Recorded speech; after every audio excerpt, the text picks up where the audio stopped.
Halo semua, apa kabar? Ya, berjumpa lagi dan saya Erwin Supandi di channel YouTube Winnerstocks Indonesia. Tidak terasa ya, hari ini kita sudah tiba lagi di penghujung minggu.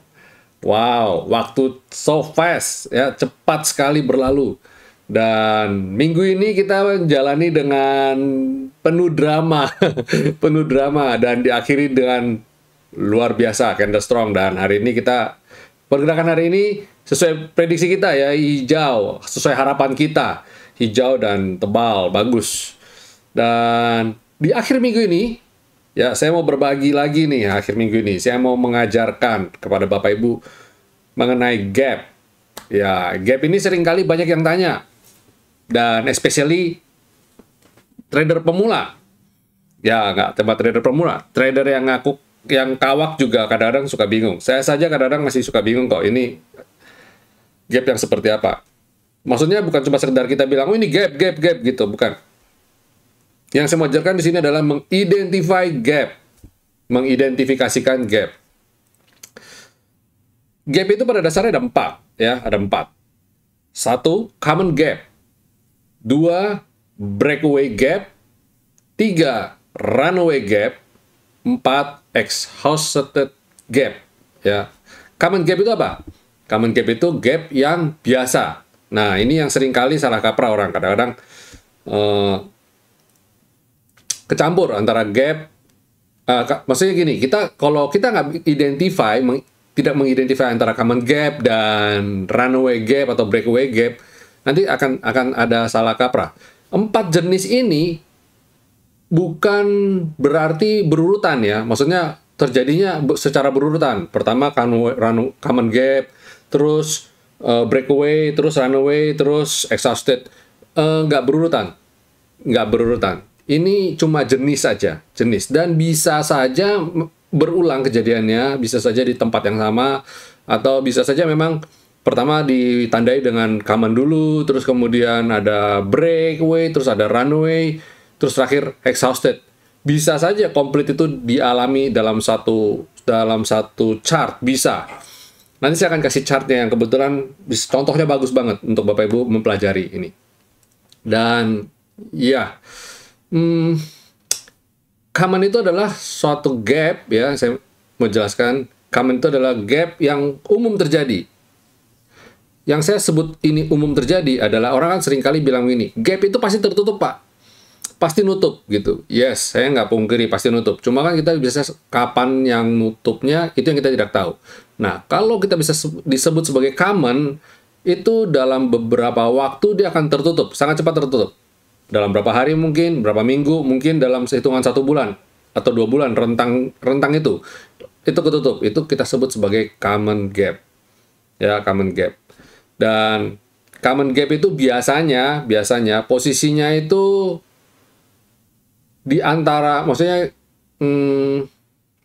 saya jelasin yang breakaway dulu deh. Nanti baru Bapak Ibu bisa mengidentify yang dimaksud common itu seperti apa. Bapak Ibu, saya ajak untuk lihat chart yang berikut ini. Ya, ini dia chart BBHI ya. Ini menurut saya salah satu contoh yang baik ya, yang kita bisa identify gap.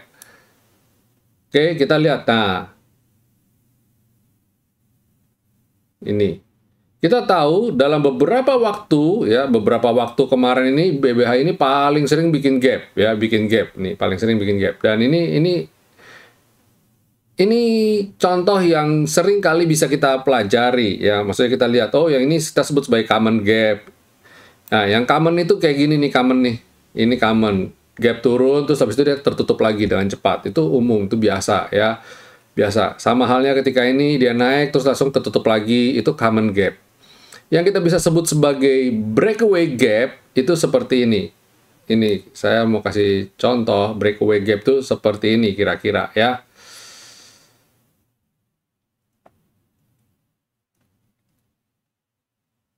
Ini.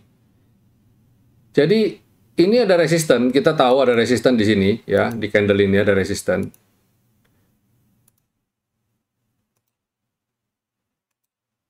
Dan untuk melewati ini dia tidak pakai urutan yang lazim ya. Langsung dia lompat dan dia ngegas. Itu namanya breakaway. Itu namanya breakaway. Sebenarnya ini juga sama, ini juga mirip-mirip, ya. Ini juga mirip-mirip. Ini namanya breakaway juga. Karena dia ada resisten di sini, ya, langsung dia breakaway dan dia full power. Itu namanya breakaway, ya, breakaway. Nah, yang disebut sebagai runaway itu ini. Artinya apa? Caranya gimana? Dia posisinya lihat nih. Dia sudah break, lagi rally, dia runaway. Bang, bang, lompat, rally, ya. Dan kita sebut sebagai exhausted itu ketika di puncak. Contoh ini, ketika dia naik, bam, terus dia tiba-tiba dia turun, dia nutup ini. Kayak gini-gini. Ini namanya exhausted, kecapean, ya. Ini juga nih contoh yang terakhir. Jadi kalau Bapak Ibu lihat kayak gini, ini paling gampang sekali untuk kita melihat ini tren ini sudah berakhir atau enggak. Saya nggak mau menjudge bahwa BBHI ini sudah berakhir. Saya nggak mau ngejudge itu. Cuma ini berdasarkan kita studi gap, makanya saya mau jelaskan gitu. Nah ini kan kita udah tahu nih ada breakaway, terus breakaway lagi, terus di sini dia breakaway lagi. Nah breakaway udah berkali-kali ya. Walaupun dia tidak ada runaway gap-nya, tapi ketika dia runaway gap gini, ini identifier-nya kan runaway, betul kan? Tapi ketika dia ditutup dengan candle seperti ini, ya, ini candle apa tuh namanya tuh? Inverted hammer, bisa juga, tapi bukan inverted hammer juga karena dia cukup panjang. Ya, anggaplah kita identify itu inverted hammer atau shooting star gitu ya. Tapi orang sering kali bilang ini sebagai bull trap namanya, bull trap, jebakan bull ya, jebakan ketika dia naik. Nah, ketika dia naik dan terjadi candle kayak gini, ada hair-nya, ada shadow-nya, kita bilang, oh, jangan-jangan ini exhausted gap. Dan kemudian besok dia nutup, jebret. Nah, ini sebenarnya adalah salah satu sinyal kuat kita untuk jualan. Sebenarnya, ya, ini adalah salah satu sinyal kuat kita untuk jualan. Nah, jadi saya mau mengajarkan mengenai gap di sini, tujuannya adalah supaya ya kita bisa mengidentifikasi kayak gini. Kenapa saya ajarkan ini? Karena akhir-akhir ini seringkali terjadi, banyak gap yang terjadi. Contoh apa ya yang gap sering terjadi. Kemarin ada kalau ADMR nggak bisa karena baru IPO, ya wajar ya kalau baru IPO kayak gitu. Coba PTDU kayak gitu nggak ya? Oh nggak. SMRU ada kayak gitu nggak, kasih contoh nggak? Oh bukan nih. SDMU. Nah ini kayak gini-gini dia sering banyak yang kayak begini, model begini ya, bikin gap, jebret, lompat. Transaksi ini kebetulan masih bagus, transaksi besar. Ada yang transaksinya kecil. Saya lupa sekuritasnya apa, tapi seringkali kita lihat di sini banyak sekali gap-gap tercipta. Coba IPPE. Ini IPO juga. Apa ya yang akhir-akhir ini nge-hype tapi bikin gap gitu. Jadi kita kadang-kadang saya pengen ngajarkan adalah bagaimana kita bisa mengidentify, oh ada gap ini masih wajar dan gap ini ada momentumnya dan sebagainya. Itu saya mau berbagi lewat video ini supaya Bapak Ibu setidaknya bisa mengidentifikasi, oh gapnya ini dia runaway gap nih, oh dia breakaway gap. Setidaknya dari situ kita sudah, atau bisa tahu, wah ini udah exhausted, udah capek dia nih, udah gapnya udah berkali-kali, mungkin waktunya nutup kali. Nah jadi kita setidaknya bisa exit plan. Tapi begini Bapak Ibu, ini untuk digunakan untuk day trading ya, ini especially digunakan untuk trading, day trading, scalping ya, ini digunakan untuk itu. Tidak digunakan untuk invest, untuk nabung. Itu kita tidak gunakan itu. Kenapa? Karena kalau nabung kita pakai time frame yang lebih panjang. Kalau time frame lebih panjang, sebenarnya kayak weekly dan monthly itu jarang sekali tercipta gap ya. Nah, ini contohnya. Ya cuma ada satu gap doang di sini nih. Ya, yang tercipta gap dari ini weekly-nya BBHI. Bayangin, berarti kan nggak kelihatan kan? Terus mandinya gimana? Mandinya lebih nggak kelihatan lagi. Nggak ada gapnya. Nah, jadi kalau buat nabung, ini nyaris nggak bisa kelihatan. Ini untuk kita day trading atau day trading atau scalper, ya apapun itulah. Pokoknya trading jangan jangka waktu term pendek. Bukan untuk yang trading panjang, ya. Ya, moga-moga apa yang saya bagikan ini, gap ini bisa membuat Bapak Ibu jadi ada nambah wawasan Bapak Ibu di akhir pekan ini, bisa mempelajari. Silakan lihat-lihat chartnya, coba dilatih mana yang termasuk breakaway, mana yang termasuk runaway, dan mana yang termasuk exhausted.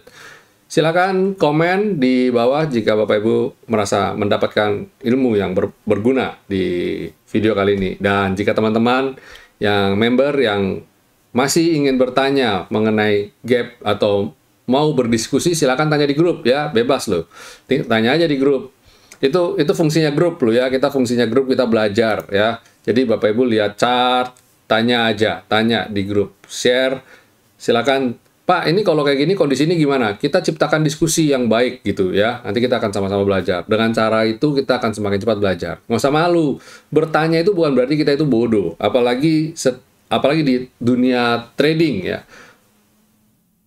Penting sekali terjadi diskusi. Penting sekali kita untuk saling berdiskusi. Saya aja sampai hari ini masih banyak belajar kok dari teman-teman gitu. Saya banyak belajar dari diskusi dari manapun. Saya tetap sampai hari ini saya masih belajar. Bahkan setiap kali saya buat video, saya harus berpikir keras ya, apa yang bisa saya bagikan. Dan tidak jarang saya buka-buka materi, saya buka-buka artikel-artikel lama saya yang saya pelajari, yang saya buat catatan-catatan, dan saya bagikan kembali ke Bapak Ibu semua. Saya aja sampai hari ini masih belajar terus. Jadi, sayang sekali kalau Bapak Ibu tidak manfaatkan itu dengan baik dan benar. Oke, ya. Sekarang kita akan masuk ke market review ya. Hari ini saya termasuk cukup bahagia. Kenapa bahagia? Karena satu, indeksnya hijau. Pasti, indeks hijau siapa sih yang nggak bahagia ya kan? Terus kedua, yang bikin saya bahagia apa? Adalah prediksi kita sesuai ya. Ini dia. Yang bikin saya bahagia adalah prediksi kita sesuai, dan lebih hebatnya lagi, ada yang bilang, Pak, garisnya itu loh, Pak, dihapus aja. Loh, saya bilang, emang garis saya ini yang menentukan IHSG mesti berhenti di situ? Saya bilang gitu. Bayangin, ini IHSG penutupan di 6693,4, dan lihat angkanya ini, 6693,47. Oh my God, saya bilang, gila, selisih 0,0 di belakang angka koma, bisa pas banget. Aduh, saya bilang bukan common lah. Ini garis ini kan sudah ada. Saya bilang gitu ya. Kebetulan aja. Wah, jangan-jangan ini ya gimana lah bisa tercipta seperti itu. Kita di luar kuasa saya. Saya menggambar garis ini berdasarkan apa? Berdasarkan data kuantitatif. Kan Bapak Ibu juga udah tahu. Waktu saya gambar ini saya kasih tahu. Saya kasih lihat waktu saya gambarin ini. Silakan Bapak Ibu nonton market review saya ke belakang. Silakan. Saya kan setiap kali saya menggambarkan sesuatu, saya kasih lihat di video ini. Ini saya tarik garis, ini saya kasih garis. Ini kira-kira kotaknya di sini. Bahkan rubah kotak warna pun saya kasih tahu. Ya, contoh, saya rubah dari yang kuningnya di sini, saya kuningin jadi di atas dan bawah. Saya kasih tahu. Walaupun mungkin waktu saya gambarin, saya gantiin ini, saya nggak lewat video. Tapi tidak ada angka yang berubah. Bapak Ibu bisa nonton video saya sebelum-sebelumnya. Angka ini tidak ada yang berubah sama sekali. Dan yes, hari ini yang salah satu bikin senang adalah bisa-bisanya dia koreksi dulu ke selendang dan dia rebound. Dan Bapak Ibu lihat, dia koreksinya ke persis di. Kenapa dia nggak lebih jauh lagi gitu? Kenapa lebih jauh lagi? Kenapa persis dekat sini? Ini selendang, bottom selendang 6638,39 ya. Sedangkan low-nya 6631,04. Nah, selisih cuma 7 poin. Selisih 7 poin itu deviasi namanya. Itu nggak ada arti sebenarnya. Karena apa? Yang kita sebut sebagai satu garis, sebagai suatu resisten dan support, itu kan nggak. Walaupun kadang-kadang memang bisa persis 0 komanya, seperti garis yang ini, tapi pada dasarnya, di rentang dia 10 poin ke atas, 10 poin ke bawah, selisih 10 poin maksud saya, itu masih dianggap par, masih dianggap sama ya, masih imbang. Jadi pada dasarnya masih oke. Nah, itu membuktikan tingkat keakurasian dari Winnerstocks Indonesia. Betapa dia bisa sangat-sangat presisi ya. Seperti saya sudah bilang sebelumnya bahwa indikator kita ini, Winnerstocks ini, itu mengikuti harga, mengikuti pergerakan candle sebenarnya. Nah, dia mengkalkulasi bahwa pergerakan ini masih akan berada di level ini, makanya angka itu keluar. Dan bam, ditumpuk dengan candle yang sama di hari yang sama. bergeraknya dan masih sesuai, berarti dia nggak berubah gitu loh. Itu yang kita sebut sebagai kuantitatif ya, indikator kuantitatif. Jadi jangan salah kaprah merasa bahwa oh garis ini udah ada dulu kemudian ditumpuk candle. Ya bisa seperti itu, tapi harusnya datangnya berbarengan sih. Lebih idealnya berbarengan. Itu yang bisa saya bagikan kepada Bapak Ibu mengenai kuantitatif intelligent algoritma ya. Jadi memungkinkan sekali kita untuk bagi pemula, bagi orang-orang yang sibuk, yang nggak bisa analisa, menggunakan kuantitatif ini, mengambil keputusan dengan tepat dan cepat. Ingat, mengambil keputusan dengan tepat dan cepat. Tanpa background trading, tanpa background pendidikan menjadi analis security, seperti yang sudah saya ambil, nggak perlu ribet-ribet, ya, belajar bertahun-tahun, tarik garis dan sebagainya, nggak perlu. Dengan kuantitatif, Bapak Ibu langsung bisa tahu, oh ini waktunya beli, waktunya jual, waktunya beli, waktunya jual. Ingat nggak, di grup kemarin kita bilang, saya komando, kita rekomendasikan beli Arto. Arto nih oke banget nih, silakan dipilih, dan bam, Arto gimana? Inco juga ya, Inco di hari sebelumnya. Itu saya bisa lakukan itu dengan cepat karena apa? Karena kita punya basis kuantitatif. Jadi proses pengambilan keputusan itu bisa sangat cepat gitu loh. Bisa tahu, oh ini beli nih, oh ini enggak nih, beli ini enggak nih. Banyak hal-hal yang kita bisa manfaatkan waktu untuk lebih bisa berpikir yang lain. Jadi waktu kita nggak kebuang percuma untuk melihat ini kalau saya beli targetnya berapa, dihitung dulu. Stop loss-nya berapa, dihitung lagi. Ini sudah ada semua angkanya ya, angkanya sudah ada semua, target dan stop loss sudah ada semua. Waktu yang lain digunakan untuk apa? Untuk belajar yang lain, untuk bersama anak, ya kan? Atau untuk kalau nggak, paling nggak ya bikin trading plan, bikin pembukuan yang baik dan benar. Banyak hal sebenarnya. Trading itu nggak cuma sekedar pilih saham doang loh. Pilih saham, beli di mana, jual di mana, itu sebenarnya udah paling dasarnya punya. Itu udah nggak boleh, nggak usah dipikir sampai jelimet. Yang harus dilakukan banyak sebenarnya. Jadi gara-gara kita milih sahamnya jelimet, mikirnya jelimet, akhirnya malah yang lain-lain malah nggak dilakukan.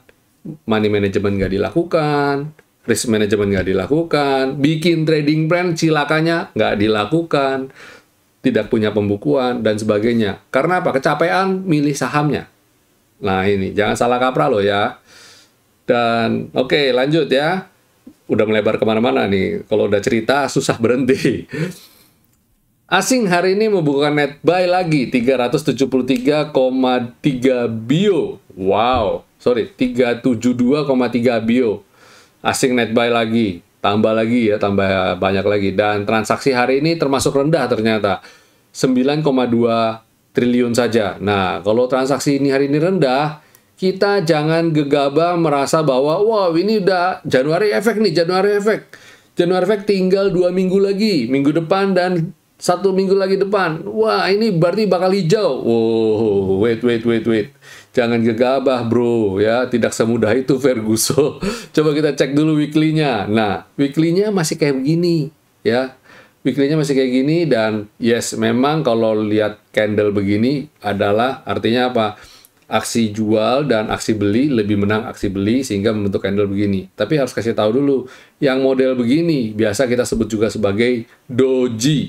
Artinya apa? Doji itu bahasa Jepang, dan itu memiliki arti, kalau candle-nya seperti ini, artinya undecision. Setiap orang yang ditanya kalau ketemu candle ini, coba tanya, besok hijau apa merah? Kayak di kasino aja ya, mereka pasti akan bilang, ambigu ini. Ya, itu 50-50, bisa hijau, bisa merah. Nah, gitu. Apalagi ini candle weekly. Kalau lihat ngomong doji ini, itu namanya undecision. Tidak terjadi, ini cenderung nggak bisa menentukan posisi kemana atau naik atau turun. Jadi itu masih undecision. Kita nggak bisa nebak. Tapi saya bisa lihat dari daily-nya. Kalau lihat daily-nya, kita lihat dia ada di atas selendang kan, asing masuk kan, kemungkinan minggu depan bisa hijau. Nah, saya cuma bisa bilang cerita itu. Nih, kita punya di sini punya garis asing ya. Kita punya di sini punya smart money indikator yang bisa membantu kita analisa di luar candle dan di luar kita punya indikator ini ya. Kita punya support indikator, support system ya. Nah, dari situ kita bisa lihat, oh kemungkinan bisa hijau. Kalau lihat doji 50-50, tanpa indikator tambahan, tapi karena kita punya indikator tambahan, nih di sini juga kelihatan kan? Kelihatan nih. Ini kelihatan kan? Volumenya gede, bagus. Nah, kita bisa bilang, kalau kayak begini sih 65% sampai 70% bakal hijau. Nah, tambah lagi kan persentasenya. Jadi, begitu mudah, begitu gampang kita mengambil keputusan dan bisa melihat gambaran besar arahnya kira-kira seperti apa dengan technical analisa. Saya sudah uji coba, Bapak Ibu bisa nonton video saya, bukti-bukti semua ya, bukti-bukti analisa kita ya. Sampai teman-teman ada yang bilang, wah ini Pak Irwin makannya udah bukan nasi nih. Gawat. No, saya masih makan nasi ya. Cuma kalau lagi nggak makan nasi, saya berarti lagi diet. Itu aja. Bukan makannya menyan ya, bukan. Oke, itu composite kita. Terus kemudian bagaimana kalau sektoralnya? Kita coba cek sektoralnya. Ya, sektoralnya ADX Basic. Nah, ini ketahan, resisten, dan dia jebol ini. Wah, kalau lihat ini, kemungkinan besar minggu depan dia masih akan koreksi untuk khusus sektor basic. Apakah ini berpengaruh terhadap ISG? Belum, cukup kuat. Ya, ada yang lain, tapi bisa nggak pengaruh? Bisa. Ini sektor basic ini, apalagi pengelompokan yang baru ya. Sektor basic ini cukup powerful, cukup kuat dia di sini. Kalau lagi ngegas, ini bisa berpengaruh, bisa iniin banget sama ISG. Consumer cyclicals, wow, candlenya keren banget kan, reboundnya dengan solid, super solid. Dan ini garis ini juga sudah saya bikin. Pokoknya nonton lah video saya, bandingin. Kalau perlu pakai dua handphone, jajarin garis-garis saya ini apakah saya rubah apa enggak ya. Begitu luar biasa, dia mantul dari areal yang kita sebut sebagai support V-line, garis support V-line ini dia bisa mantul. Oke nih, Cami ya, target semoga dia bisa naik ke level ini ya. Terus kemudian sektor energi, ini dia, saya sudah bilang sektor energi ini kuda hitam. Dari Desember akhir Desember saya sudah bilang ini di tahun 2022 sektor energi ini di market review, di market outlook juga saya sudah bilang di sektor ini. Jadi masih oke banget nih ya untuk Senin. Lanjut. Sektor finance, wow. Sektor finance-nya keren banget, men. Ciami. Nah, kalau dari sini saya bisa bilang deh.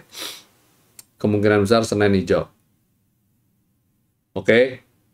Kemungkinan. Kenapa? Karena dia naik, pullback, ketahan support, selendang, dia mantul dengan power gede, asing masuk juga dengan gede. Wow banget gitu ya. Kalau kita lihat weekly-nya, keren ini ya. Kemungkinan besar masih oke banget. Monthly-nya, strong banget ya. Kalau saya bilang sih Januari ini sektor finance on fire lah. Terus habis itu healthcare tertahan support, koreksi tapi tertahan support. It's okay. Manfaatkan ini untuk buy on weakness. Terus industri, wah industri ini boleh dicermati nih Bapak Ibu ya. Kemarin kita udah bahas juga nih. Ini oke nih ya, sudah mampu naik di atas skyline. Tapi dia masih punya challenge. Challenge-nya adalah harus naik ke atas ini. Dan kebetulan ini jadi resistennya. Kalau Senin bisa naik di atas ini, level ini, wow. Industri oke. Infrastruktur hari ini galau ya. Tapi ada beberapa emiten yang cukup oke naik ya. Excel naik, ISAT oke. Nah, Friend sama Telkom nih yang kurang oke kayaknya. Telkom coba saya cek. Oh, Telkom oke. Friend doang yang kurang oke. Tapi infrastruktur kan di bobotnya ada dari banyak macam juga ya. Jadi harusnya ini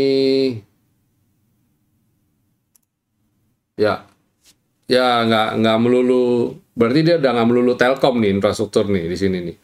Saya nggak tahu juga nih apa yang bikin bobotnya berat juga ya. Nanti coba cek lah. Saya coba cek juga. Kemarin kita kira Telkom. Mungkin jaga Telkom lagi sepi kali. Terus habis itu consumer non-cyclicals. Masih belum oke, cenderung bikin lower low. Tapi gini, dia bikin asing masih masuk terus. Cuma dia cenderung masih malu-malu ya, masih sideways. Hampir seperti membuat lower low ya. Tapi kalau dia tiba-tiba besok bisa spike, ya who knows. Tapi seperti saya sudah bilang, sektor consumer non-cyclical sini bobotnya besar sekali. Ada Gudang Garam, ANSP, ICBP, Indofood, Unilever. Wow, kelas berat semua ya. Jadi, oh ada Java, Cepin lagi. Wah. Properti masih not oke ya, masih malu-malu. Walaupun dia tidak buat lower low, tapi dia sudah di bottom banget. Kalau dia besok turun lagi juga nggak kaget ya. Terus habis itu ada sektor tekno, wow comeback ya. Bener kan? Terbukti nggak sih? Hah? Oke nggak? Relevan nggak? Oke ya, dia rebound, masuk kembali ke V-line. Nice. Hari ini saya on fire banget nih. Minggu ini lah tepatnya. Analisa saya nyaris tepat semua. IHSG dan sektoralnya. Transportasi masih tertahan. Ini ya. Ya, bukan minggu ini on fire. Tapi sebenarnya kayak, ya berarti kuantitatif ini teruji lah. Ya, indikatornya teruji. Kita udah ngarungin ini udah luar biasa banget pakai indikator ini. Dan sampai sekarang tidak ada yang berubah. Tidak berubah. Ya, indikator yang benar, yang baik, yang bisa kita gunakan adalah indikator yang tidak berubah-berubah. Jadi, oh, ternyata ini nggak tepat nih, saya rubah ya. Gitu. Wah, itu berarti ada something wrong dengan indikatornya tuh. Tadi pakainya ini, kenapa sekarang jadi gini? Nah, berarti ada yang nggak beres. Kalau ini sih sudah teruji. Kita udah pakai ini dan nggak saya rubah sejak 2018. Sampai ini nggak pernah saya rubah. Ini udah fix, udah sejalan udah begini. Setidaknya udah market Indonesia udah oke banget. Saya sudah coba di market US juga sudah oke. Jangankan itu, untuk perdagangan derivatif dan yang lain-lain, komoditi juga oke banget. Oke, ya cukup sudahlah kita bersombong-sombong rianya. Sekarang kita masuk ke rekomendasi. Apa yang bisa kita rekomendasikan untuk Bapak Ibu untuk perdagangan hari Senin?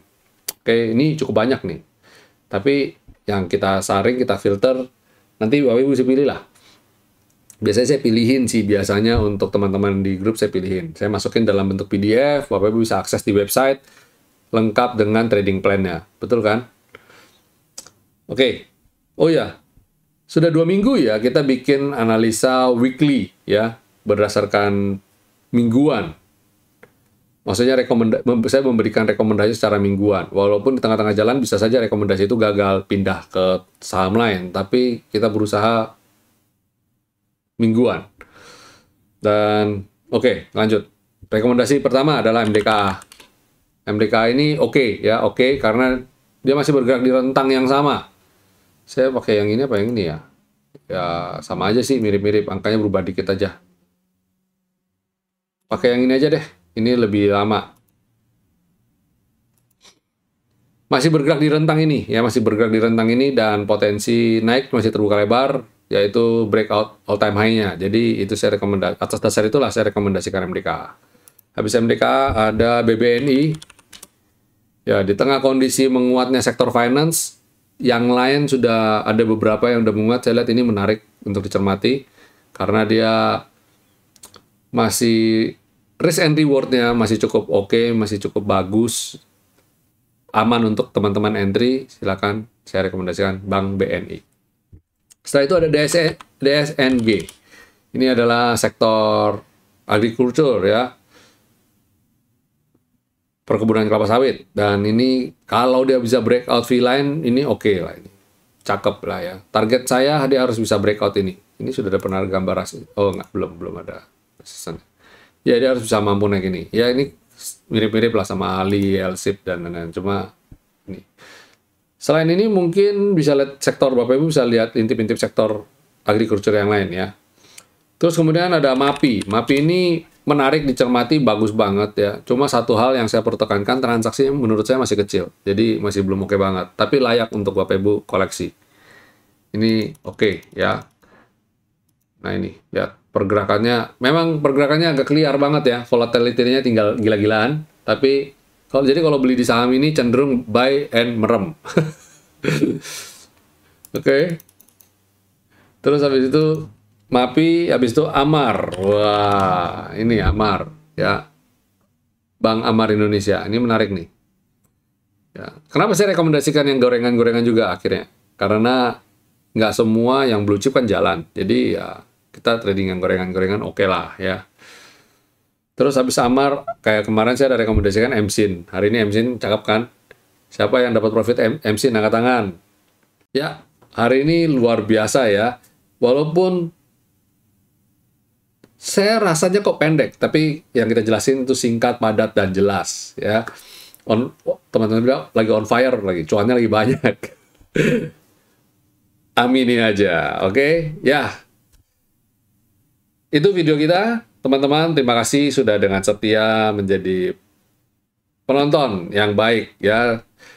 Kalau ada pertanyaan, kalau ada komen, silakan komen di bawah ya. Saya butuh feedback juga, saya juga butuh interaksi dari Bapak Ibu, dari penonton semua. Tanya nggak apa-apa, nanti saya akan coba jelasin. Kayak saham apa, saya akan coba jelasin di video berikutnya. Oke? Enjoy your weekend, Bapak-Bapak Ibu semuanya. Happy cuan, yang selama seminggu ini penuh dengan sukacita, cuan. Dan bagi yang belum, jangan berkecil hati.